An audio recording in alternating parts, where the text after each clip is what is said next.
They talk about the boom, but do they mention the bust? The headlines scream luxury, but the numbers don't lie. It's time to look the market straight in the eye. Welcome to the Miami Condo Exchange, where we break down the price, the scope, and the range. With Peter Zalewski, the authority here, making the complex simple, making the murky clear. From the buy-side pressure to the sell-side heat, we're tracking every move on the concrete street.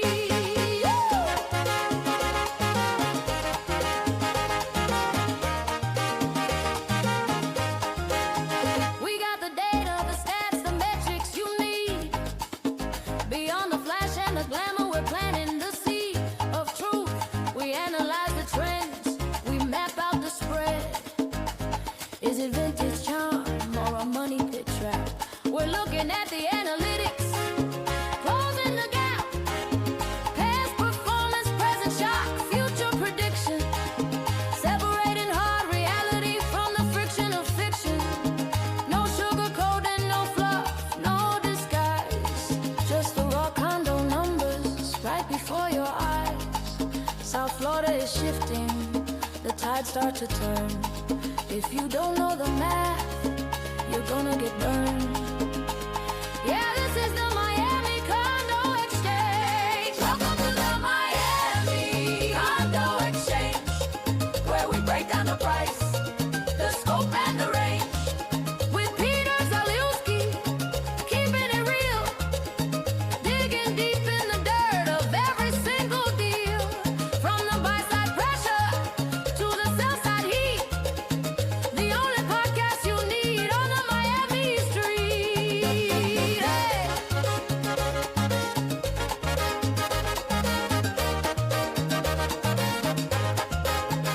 Real numbers, real talk.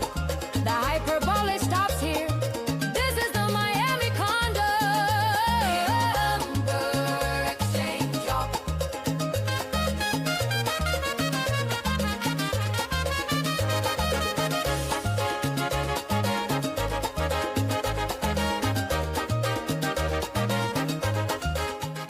Happy Tuesday, Miami. This is Peter Zalewski. I'm a condo consultant. I'm an expert witness, and I'm a founder of the Miami Condo Investing Club. If you're watching this podcast live, that means you're tuning in for the Miami Condo Exchange. It is a discussion about metrics, data, and trends going on in the Tri-County, South Florida region of Miami-Dade, Broward, and Palm Beach County. What are we going to be talking about today on our podcast? We're going to be talking about how condo unit owners are heading for the exits. What do I mean by that? Suddenly, we're seeing a big surge in listings come on the market at the same time that pending sales are falling. Why would that be going on right now? Well, if I take a look at the date, I'm seeing it's December the 9th. What does that mean? That means a lot of condo associations have passed or are passing their budgets for 2026. Why is that significant?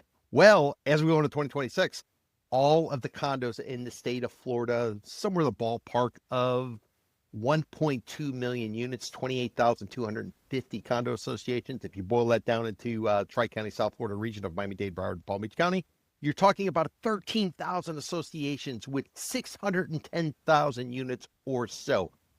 All these condo unit owners, they're suddenly getting their payment books, meaning their maintenance fees. Their maintenance fees for 2026.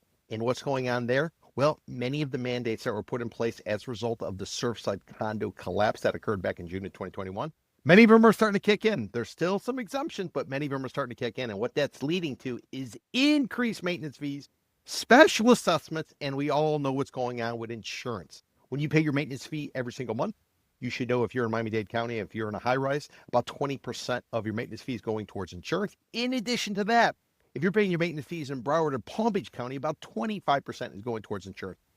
Additionally, condo associations are requiring unit owners to get insurance within the unit. So all that's a long way of saying ever since those 100 people died and the $1 billion settlement was paid out to the families of the victim from back in June of 2021, the cost of condo living is going up, and it's going up substantially as we go into 2026.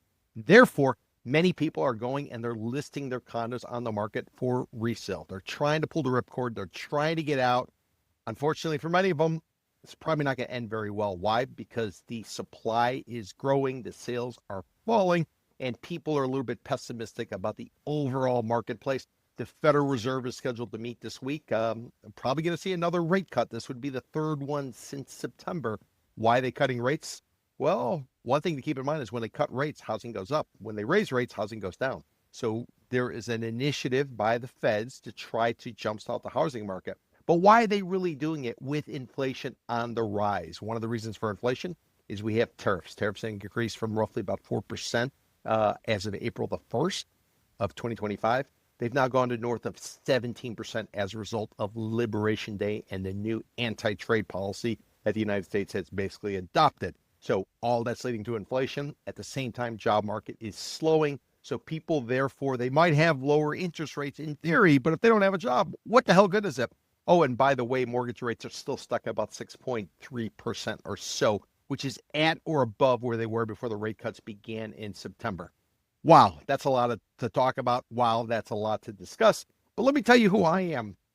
My name is Peter Zalewski. I'm a condo consultant. I'm a expert witness, and I'm a founder of Miami Condo Investing Club. We do these podcasts every workday at 4 o'clock Miami time.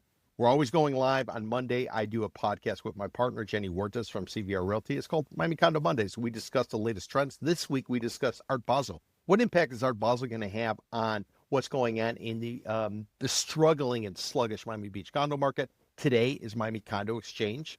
You might be asking, why do you call it Miami Condo Exchange? Well, because when we look at the condo market in South Florida, especially if you're coastal, you're east of Interstate 95, we look at that as a trading pit. Not like when you're trading stocks on your phone with the Robinhood app or Charles Schwab, but back in the day when people used to actually trade stocks with their brokers. Typically, the way it would happen is if you were an investor and you had a broker, you would make a call. That broker, because you wanted to place an order, that broker would call the floor of the exchange. Remember the pits? Remember when people used to be dressed up? They had, they had like a badge. They'd get in the pit and they'd be yelling and screaming and stuff like that. Well, back in the day, you'd call your broker would call the floor would write up an order. They would then give it to a runner would take that order, they'd take it to the pit, and then people would try to move your to move your stock. But that's the way I'm looking at the condo market. So when you're east of Interstate 95, you're basically in a big trading pit. When you're west of 95, real people, what does it cost for diapers? What does it cost for gasoline? What does it cost for salty snacks? What does it cost for rent? All of that kind of taken together. And what we're trying to do with the Miami Condo Exchange on Tuesdays is we're trying to give you straight talk. We're trying to cut away all that marketing hype that comes primarily from the sell side industry that's trying to make everything seem great. We've all heard 1,000 people a day are coming to Florida. We all heard about we're the gateway of Latin America. And we don't really hear much, too much, though, about what's going on with the current policies where we're moving against trade and we're profiling illegal immigrants, which in theory could be causing a chilling effect, especially for the people being profiled. They tend to come from Latin America or of the Latin American persuasion, if you will, if you listen to the pundits. And as a result of that, what impact that's going to have on the condo market, especially in South Florida, where Miami-Dade County, 52% or so is foreign-born. South Florida-wide, about 42% is foreign-born. So international buyers are really sort of a crucial part of our overall market. These are all factors that contribute to where we're kind of going in our condo market, and that's what we're going to be talking about today. But on Wednesdays, I do a interview with a business leader. It's called the Peter Zalewski Show. Remember, 4 o'clock every workday. On Thursdays, I do a program called Condo Capitalism, where I get into the distressed condo market. And then finally, on Fridays at 4 o'clock, I do a bull versus bear program with Daniel Hernandez over at Compass Real Estate. We discuss 5 of the biggest topics going on this week, and we give you a local perspective as to what's going on the ground in the South Florida real estate market. I got here in 1993, originally from Chicago. I was a journalist for 13 years, and then I left it. I went into the buy-side brokerage side. I set up a company called Condo Vultures. We took advantage of the great recession, came out of that. I then started tracking the new condos, been playing the game along the way, and now I'm all in on the Miami Condo Investing Club, which is meant to try to give people interested in condos, whether they are buyers, they're DIYers, they're working with a realtor, they're listing agents who don't really know, should they take on a listing? Should I not take on a listing? Maybe they're lenders. Maybe they're regulators. Everybody's trying to get a sense of what's going on in the condo market. This is what we live and we breathe. We've been doing it for north of 2 decades. My Condo Vultures entity, I actually set that up in 2006. So I'm coming up on 20 years of doing that. Prior to that, I was a journalist. So I'm all about condos. I'm all about South Florida, and we're going to give you straight talk because that is primarily my driving force. So what we're going to talk about in this podcast today, the Miami Condo Exchange, again, looking at the world as a trading pit and trying to give you numbers to allow you to sort of take advantage of whatever it is you're trying to do, whether you're on the sell side, you're on the buy side, you're on the lending side. Maybe you're just a gadfly. You want to check it all out and you want to kind of know what's going on. So you got something cool and interesting to talk about at a cocktail party or a holiday party or any of that type of stuff. So because you're tuning in live, you're going to be able to see information that typically will be behind a paywall. What we do after these live broadcasts, we then edit the videos and we make them available to club members. We typically give you the first 20 minutes or so of a podcast for free. And then from that point forward, you're going to have to be a member of the Miami Condo Investing Club. If you're interested in finding out more about it, go to miamicondo.club. By the way, if you are interested in hearing more about the club, I do a monthly meeting. Once a month, I bring together club members. It's a virtual meeting, and I lay out kind of where we were, where we are, and where we're going. And the reason I bring that up is I'm going to be doing it tomorrow. We always do it on the second Wednesday of every month. We do it at noon. It goes to about 1:15 or so. I take questions and answers and try to give people marching orders, for this marketplace. It's a very interesting, it's a very challenging, and more importantly, it's a very volatile marketplace. So these are things to sort of keep in mind. Now, let me give you a little bit of information about what I'm going to be discussing today as I'm talking about unit owners are heading for the exit. Well, back on January the 1st, we created something called the Miami Condo Association Financial Cliff Index. And the Cliff Index is basically on tracking real-time information to give you some perspective of where we stand in the market. A lot of people will refer to closed sales data. Closed sales data, closed sales data, closed sales data. Well, the thing about closed sales data, it tends to come out quarterly. Sometimes it comes out monthly, but normally it's quarterly. And then when it comes out quarterly, it could be 30 days, 60 days, 90 days, maybe even 120 days old. Why? Because it's old information. It reflects where we were. Just like unemployment number reflects where we were. Everybody wants to know about where we're at. So if you're looking at the economy, a lot of people look at the stock market to get a reflection of where we're at. And what we're trying to do with our Miami Condo Association Financial Cliff, short version of this Miami Condo Cliff Index, we're trying to give you a real-time perspective every Tuesday as to where we stand. So during this Miami Condo Exchange podcast, I'm going to be talking about the latest index statistics. Now, what do we do for the index? How do we sort of track it? Well, we're looking at active listings. We're looking at pending sales. We're running it through an equation. We're multiplying it, and we're coming out with a number. This way, we're able to go apples to apples to give you some perspective in terms of where we're at in the market. Not only in South Florida, but also Miami-Dade, separate from Broward, separate from Palm Beach, which is separate. In addition to that, we're looking at 19 other markets, which are going to go from Coconut Grove, Coral Gables, all the way up the coast. It'll hit Aventura. It'll hit Sunny Isles Beach. It'll be in the Fort Lauderdale, Pompano Beach, Boca Raton, Delray, West Palm Beach, and even Palm Beach Island, where President Trump has his Mar-a-Lago estate. So we're tracking the market every Tuesday. We're giving you real time. And the general premise of this index is to tell you or to show you if the index number is rising, that means the seller has the advantage. If the index is falling, that means the buyer has the advantage. So as I'm going through the numbers, I want you to keep in mind, if it's a higher number, that means it's good for a seller. That means you might have a little bit more wiggle room, even though we're in a buyer's market in various levels of extreme buyer's market, depending on which market it is. But if you look at the index, you can kind of see what's going on week over week over week. And as mentioned, we've been doing this since January the 1st. If that number is falling, that means that most likely you got people listing their condos for sale and the pending sales are falling. Ideally, they should almost go 1 for 1 or 2 listings for every new pending sale. There needs to be some sort of teeter-totter effect. If that teeter-totter effect is not in place, that is going to lead to extremes on one way or the other. What could some of the extremes be? Well, if y'all remember during the pandemic back in 2020 when it first hit, everybody was afraid. You got an Amazon package, you had to clean it, let it sit outside, do all this type of stuff. Then we sort of evolved, and many states put in place mandates that said you had to wear a mask. State of Florida said you didn't.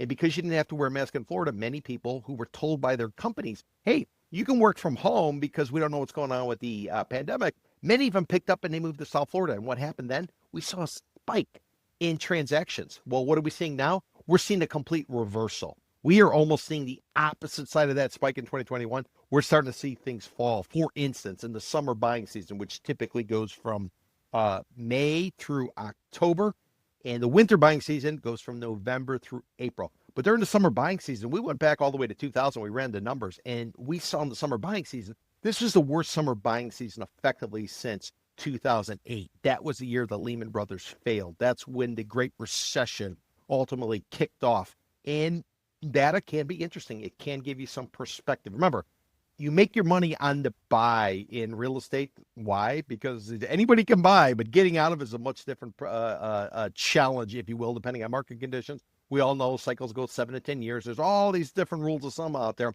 But basically, you're going to make your money if you buy right. If you overpay, good luck coming back and trying to make up what you ultimately put into it. And what's the worst case scenario if, in fact, you did overpay?